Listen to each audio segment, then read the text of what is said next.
Yes, I think you're brilliant. And I think that one of the things that I've seen you do that I like admire so much is that you have done these connections and been able to build bigger things. Right? Like, Yeah. talk to us about what you're doing with ROI. Like, So ROI came, and right before ROI, I should say, I met, like I said, lenders. I have an amazing lender. I have many that I've met, and I've connected with them. And little by little, I saw that, wow, these connections are key in my life, Right. you know? And so I quickly started doing, obviously you do walkthroughs, you start walking with people, and the first thing people ask you is, can I change this? Can I build this? Can I drop? The famous question is, does this wall come down? Exactly. How much does this cost? Can I redo the house? Yeah, and I'm like, in the beginning when I was really new, I mean, I already knew from real estate school that you're a realtor, stay in your lane. Right. Just stay in my lane. Yes. If you say the wall drops and they don't, they're Exactly. gonna come back and say, Alejandra, you said. You said. So what was your solution? So my solution was, well, I can't say it can, but if someone else can, who Exactly. knows? I'm throwing it right back to that person. So I was like, so I need to make a connection with people who know if the wall can come down. I need to make a connection with an inspector that I can call comfortably. And I guess my working overnights was really tough to adjust, because if I'm up all night, then aren't you? But Exactly. no, people do sleep. Right. And my mentality of work 24/7, which I literally, there was a time I did 16 hours and I went home and stayed up 8 hours and went back to work and did a whole night and then came back. That mentality that I had to just go, go, go, go. I also had to realize that wasn't so healthy. I did have to make my own time. So when I first started, I kind of wanted everybody to be on my pace, like, let's go. Yes. So I said, you know what? I have to make the smart connections, start delegating some of my stuff that I don't need to handle everything. I was literally helping move if I had to help move, but now I can get. Now you have the manpower and I have everyone else. Manpower. So these are all the things that kind of were connecting. Right. Like, I need the manpower. I can't keep doing everything on my own. I need free so I can have free time. I need the contractors. I need the lenders. I need the inspector who knows if the wall really is good, Exactly. if there's mold, if there's this, and all before the business closes. So you created this hub. So I created a hub, and I spoke to someone. I met someone who had a connection with my husband. They work together. My husband's an electrician. Yep. And I spoke to him, and I said, hey, like, I have some deals, and I would love for you to come with me and walk. He started walking through, and he's like, this is something that could be pretty big, if we build it the right way. And that's what I mean by you being brilliant. We all know contractors. Yeah. Not everyone decides, hold on a second, let me just build this and make it a big team. Yeah. And I'm not going to sit here and say it's been the most smoothest ride, because of one thing now that I'm learning. You're building, right? So it's not going to be smooth. Yeah. But it's there. It's there, and it's we're hitting snags, but we're learning from them. Absolutely. And I love that part. The part of figuring it out and it has to work is just the way my mind just works, that I'm like, okay, that didn't work. This is not working. Let's change it. Just that part of the business. I think that in order to build what you've built, it takes, you have to be a strong leader. And you are, right? And I think that, we never know that experience that you had in the hospital. Oh my God, full circle. Yeah. How much of that are you not utilizing right now in real estate? Oh yeah, no, so much of it. You learn, if you have empathy, you use it in real estate. Exactly. Just so many I know things. you said that to me before. Like, yeah, because you have to have empathy. And I've heard you with your clients. I'm like, oh God. I'm like, I hope you can help her. Because I genuinely want to see the outcome. My clients sometimes, and I don't blame them. Us realtors have sometimes a bad name, and it sucks, that, and even in the hospital, nurses have a bad name, right. Doctors. So I want to be the one that gives out. I've seen you really, give them your heart. Yeah. Yeah, but still be smart, because... Yeah, I mean, I think that, look, we as women, I think we go through that a lot. We go through, do I want everyone to see this side of me? Yes, you do. Yeah, I remember in the beginning... Vulnerability is okay. Yeah, I remember in the beginning, I used to tell my clients, look, I work, because I forgot to mention when I started real estate, I didn't quit my job. Oh, yes. Really important. Yeah, I didn't quit my job. I stayed working overnights. Okay. For how long? So I did it for a year and a half, a year. I did the overnights a year, and I worked daytime real estate. Yeah, so you had to do both. That's really good that you brought that up, because a lot of people always wonder, like, am I going to just quit my job and go? I didn't right away. Something happened that pushed me, and just like you're saying right now, you kind of planned for it. Yeah, no, I planned for it. I was trying to be smart. I'm not this 20-year-old with no kids and responsibilities. Right, yes. But I said, okay, so I was coasting. That's the year that I was kind of coasting. I was getting business. I was tired. I was sleeping. I was writing contracts at night. I was doing videos at night, YouTube. Oh my God, I love it. I had so many hours to learn and just soak it in, but it got to a point where I was feeling quite really burnt out. Right.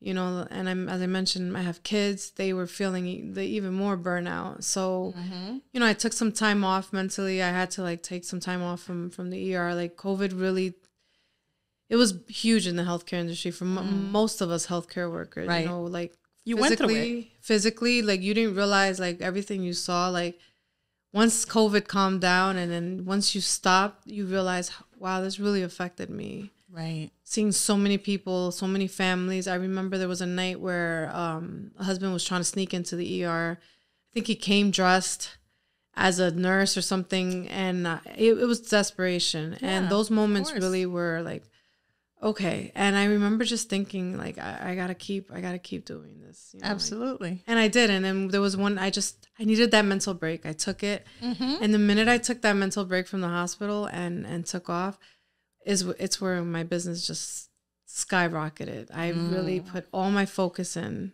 I was just going to say, there's something about going all in, right? Yeah. I met somebody who ironically, she was walking and I was talking to her, and she said, "You got 1 foot in, 1 foot out." And I was like, "Oh, I do." She's like, "You look like you're in a place in life where you need to just go all in." Wow. And I looked at her. I was like, "Okay." See, those people just come into your life sometimes. And I did. I put both foot in, and there's something about having 2 feet in. Yeah, you're really running. You're not running with one. No, I know. You can't run with 1 foot, right? So when I did mentally, I just it's like burn all the bridges. Burned all the bridges. The hospital called me one day. They called me and they said, burn the boats. I've heard so many comments. It's like, burn the bridge, burn the boats. The thing is that you cannot have something to go back to. No, and when the hospital called me and they said, "All right, Alejandra, you've been out for a year and a half. That's it. Are you coming back or not?" And I told my husband, ultimate decision. I said, "I think I'm going back." He was like, "What?" I said, "How am I going to leave a 15-year, I was like, I can't." But then the night before I was supposed to go back, I said, "No, I can't. Like everything in me felt so wrong about going back." And I just I burned everything. I said, "I'm not going You believed back." in yourself. I believed in myself. I have so many people in my life who believe in me. Yes. And the minute I did that, people were seeing the change real quick. Absolutely. Real quick. I mean, you have to be so careful the people that you surround yourself with. I'm huge with that, because sometimes people see so much in you that you don't see for yourself. Yeah. And we all need somebody like that. We all need a couple of people like that in our lives, really. Right? Because sometimes we're like, I'm not sure if I could do it, but somebody else knows that you can. Yeah, and I wish I could just, one day maybe I'll share the amount of text messages and messages from doctors and nurses and friends who all said, "We told you so. We told you were bigger than this. We told you had it in you." They always used to tell me, "What are you doing here? Like, the world needs to know who you are, what you can do, how much you help." That's it. I agree with them. Yeah. And there's so much more. There's so much more about you. Yeah, I'm excited. I'm excited about this new chapter. Yes. And tell me, what are your plans? Like, what's your big thing right now? What's your biggest focus right now that you have as a goal? Obviously scaling my business. Yes. Obviously, closing more doors where I can change different lives and get people where they need to be, whether it's whatever reason, right? Mm-hmm. But also the agent side. I think the agent side for me is special because I remember that this agent who was lost, who felt like I was begging people, not so much maybe they felt it, but I felt like I was like, can you help? But I was like, oh, Right. they're so busy. I felt like I was bothering them. So really the agent side really moves me. And that's why you're such a giver that way. Yeah, the agent You were side. there. You were there lost. Listen, real estate, you think get your license, sell, and it's not. It's so many facets to it. It's so many things. It's I learn something every single day, every single hour. I could log on and I'm like, oh, I didn't even know that, you know? Yes. And we're always searching for more. I mean, that's just the way that, you grow. Yeah. Yeah. And We don't know it all, and we don't have to know it all. We just need to be the source sometimes. yeah. And even coaches, I remember my friend telling me, one of my really close friends told me, what do you need a coach for? You're paying someone just to like coach you? And I was like, yeah. And then she called me recently laughing. She's like, okay, I get it.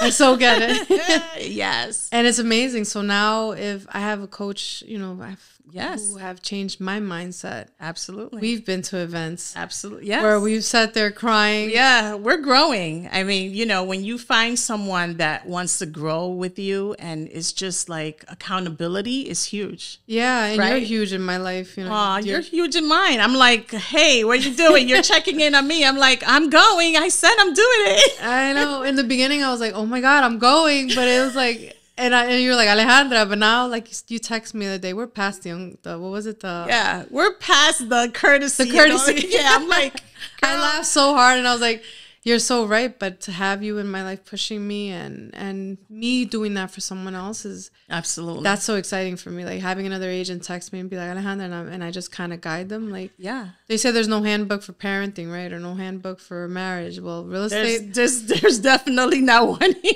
real estate has their handbooks, but Yeah. No. It's at different times, and you never know when it's going to come in. there's never a same case. Everyone you're in people's lives. Yeah. No, and I knew I wanted to have you on the podcast, and I wanted you to know that you were ready to be on here because you have a lot to share. Yeah, thank And you. you're a great leader and mom and wife. And yes, we could do it all. Who said we couldn't do it all? We absolutely can do it all. Yeah, no is not an option. It's not an option. So I am just excited to see where you go from here. Thank you. I know that you're building so many things right now, but that's where it starts. Yeah. Right? Yeah, leaving a legacy, like our coach said. Yes. You know, you have to leave a legacy. never thought of leaving a legacy. I know, right? My parents didn't teach me about leaving a legacy. And that word is so beautiful to me, like to just. Yeah. We just came from the Circle of Excellence. So shout out to the Zillow killer, James. Yeah. It's just, it's different. Yeah. It's different to be in a crowd of amazing people. They're necessarily not agents, but just everyone pushing and, holding you accountable. Yeah. And most importantly, my children. I've had my oldest son, he gave me a card saying I'm so inspirational. I know. My daughter wrote 10 things she loved about me that we were just kind of like trying to connect more. Teenagers are hard to connect with. Yes. And the first thing on all my kids is that I'm inspirational. Aww. And that to me is... There you go. So in case you didn't know it and you didn't believe it, everybody else thinks you are. You are very inspirational. And I'm just looking forward to being there with you. Me too. I'll be like, I know her. Thank you. So thank you so much for saying yes to this. And I'm wishing you so much that you can build everything you want. Thank you. All right, honey. Blessings. Thank you so much for coming.